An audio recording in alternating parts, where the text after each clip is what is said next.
everybody. Welcome or welcome back. My name is Monique. Welcome to Medora Budgets.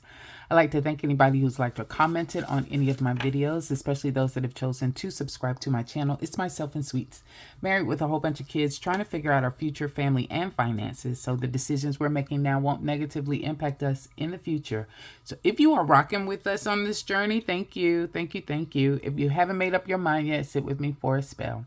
At the end of this video, if it's content you find valuable or enjoyable, please feel free to subscribe. All right. Time, 8:41 in the morning. It's on Wednesday the 5th. I think you guys will probably see this on Friday. I think I posted the mini cash stuffing today.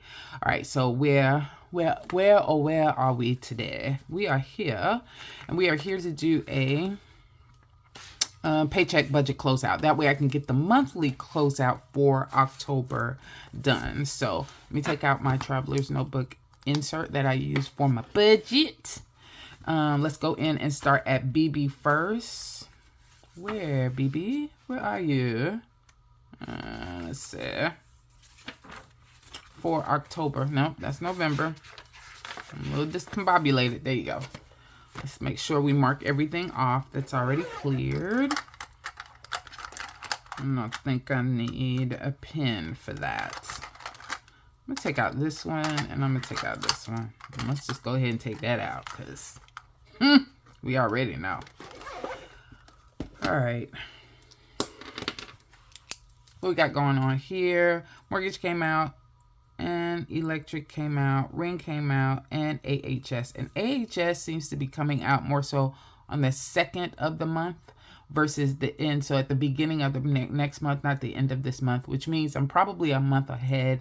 I just had the wrong dates associated with that. I'm going to check it again, but it looks like it comes out on the 2nd. So it came out on the 2nd of October. But I always have it listed at the end of the month, so I might need to make an adjustment there. We shall see. All right, so I'm gonna scooch in a minute and get closer. But first, I need to remember where we are closing out. All right, this is the check that I received on October the 17th, and it went from the 17th through the 30th, and on last Friday, the 31st, is when I got a new check. Okay, let me take this out. So it's gonna get in the way. All right, what we got going on? So I have already written in all of the actuals as far as the wow. Yes, I have written in all of the actuals as far as the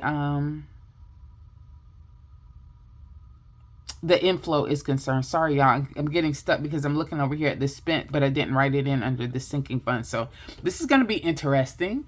Let's see what Monique decided to do differently this time. She doesn't always consult me when she decides to do something different. Okay, so I did not write in all of my sinking fund down here that there were sinking funds brought into the inflow. That's what I'm talking about. And I need to go in and check. That's because I have not wrapped up the amounts here.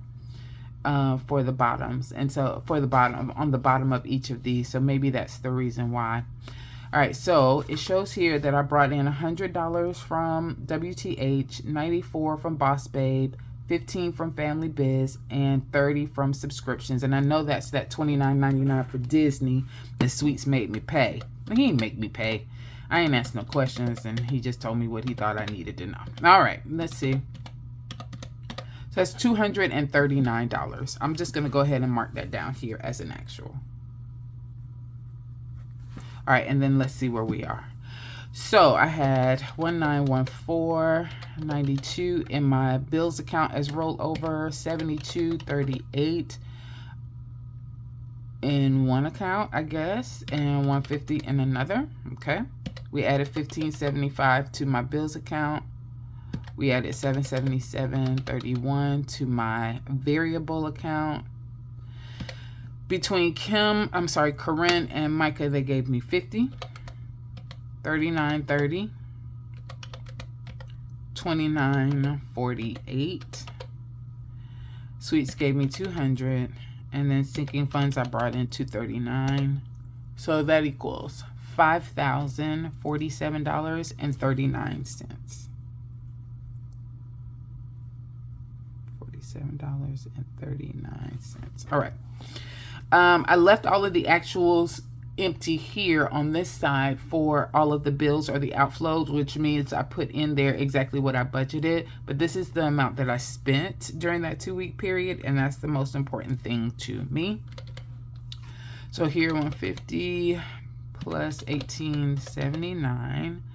I signed up for Google storage, and it's only 75 cents for the first 3 months, so that's what that 75 cents is, plus 8.99, 57, 520, 260. Paid a lot of money on the auto, but remember I took it off of the auto draft, and I'm just paying it every time I get paid. So every time I get paid. So I paid the 520 that was due for the month of October, and then I already had that saved up, and then when I got paid on the 17th, I went ahead and did another 260 as well. So they got a lot of money during this paycheck cycle. 30 there, 11877, and 60, 89, 75, and 100. All right, where all of those numbers came from? On the bottom, I did something wrong.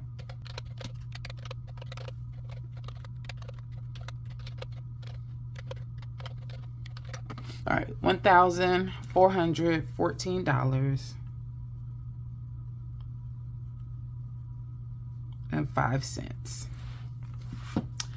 All right, I have I need to keep track of what I paid to US Bank and sent to APCU, which I did. I also kept track of my payments. I paid $720 towards my Chase Freedom card. I'm not keeping track of all of my variables as far as the actual and spend, unless that amount came out of my came directly out of the account and not off of the credit card. So I do have some charges that came directly out of the account. I'm going to add all of those together real quick, and all of those are the ones that you see highlighted in blue. So remember, as far as my budget is concerned, I'm only tracking what comes into the checking accounts that I am marking off the inflow for.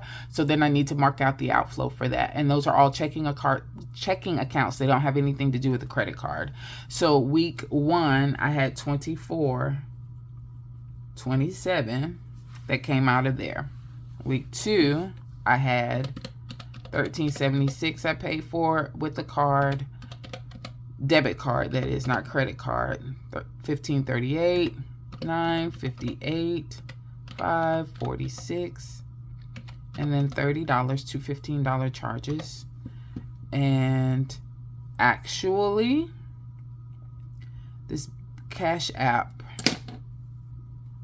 to Yolanda for that book is also, I think, cash.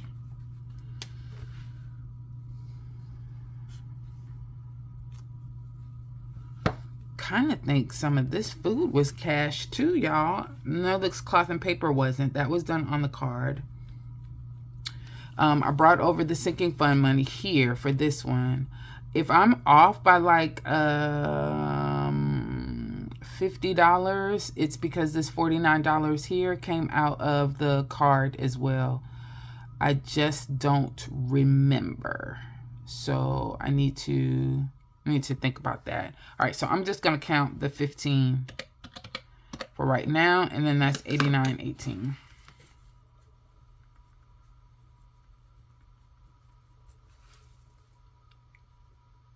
Okay. So debit purchases.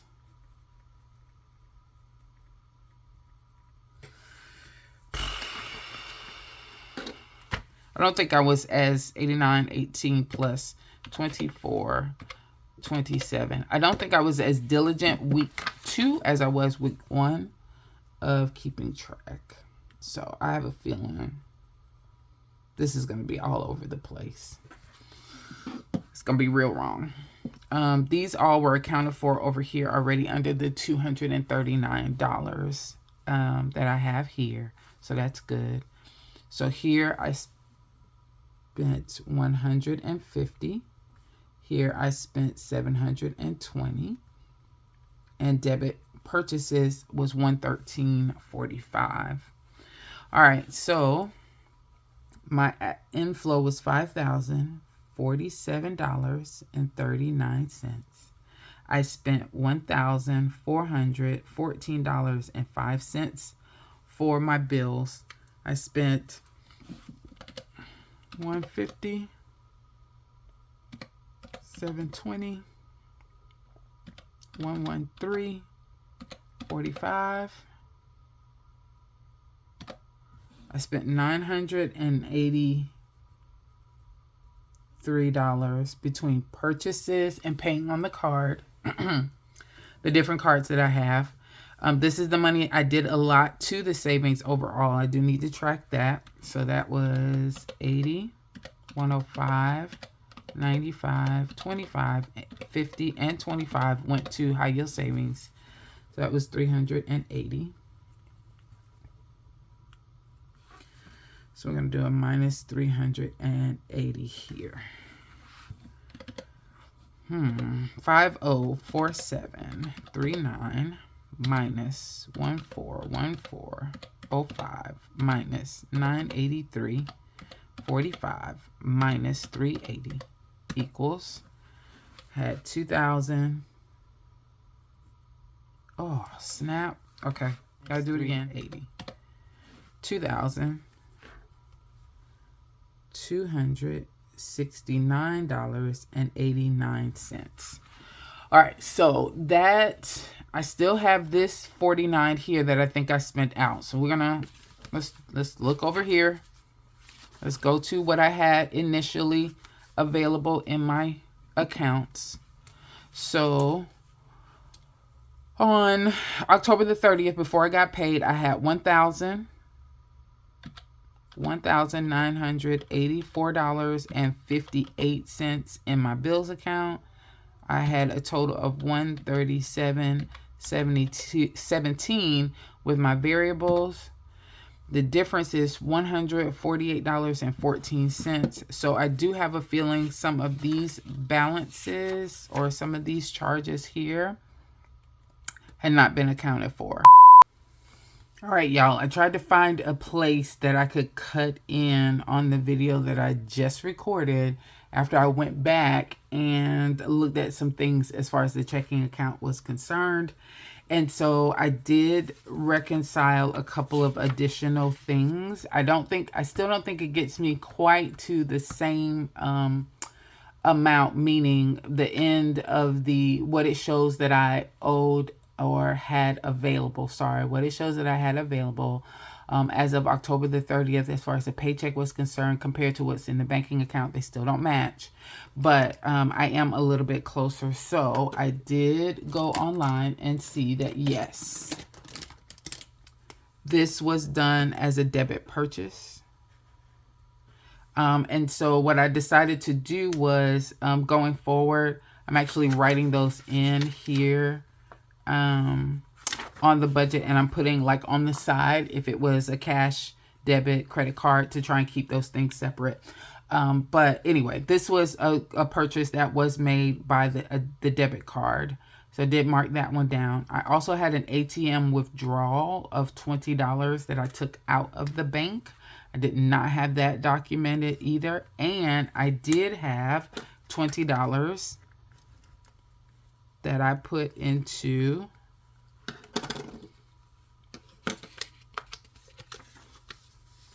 $20 that I did put into the acrylic box for this one. So what does that mean? That means instead of having $380 here as the actual for savings, it was $400. Okay, so that's going to change here. And the amount as far as my variables are concerned is going to change as well. So I think I'm still good with this 24.27 over here on this side for week 1. But week 2 now, all of the purchases that I made with a debit card or cash was $13.76 plus $15.58, $9.58, $5.46, $15, $15, $49, $15, and $20. is $158 on this side. $158.18. Okay, do that again for my sanity. Yeah, so that's $158.18. All right, so with that, I need to add the $158.18 and the 27. So total on debit card purchases is actually $182.45. No change from what I can tell for the U.S. Bank and APCU, where I put money into those accounts and took it out of this budget and put over there. So that's still $150. So $182.45 plus $150 plus the $724 that I paid on the card equals $1,052.45. So that should be here.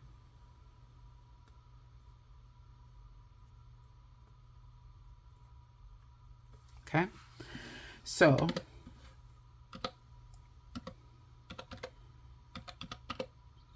inflow $5,047.39 minus 1414.05 minus 1052.45 minus 400 equals, that leaves me with $2,180.89.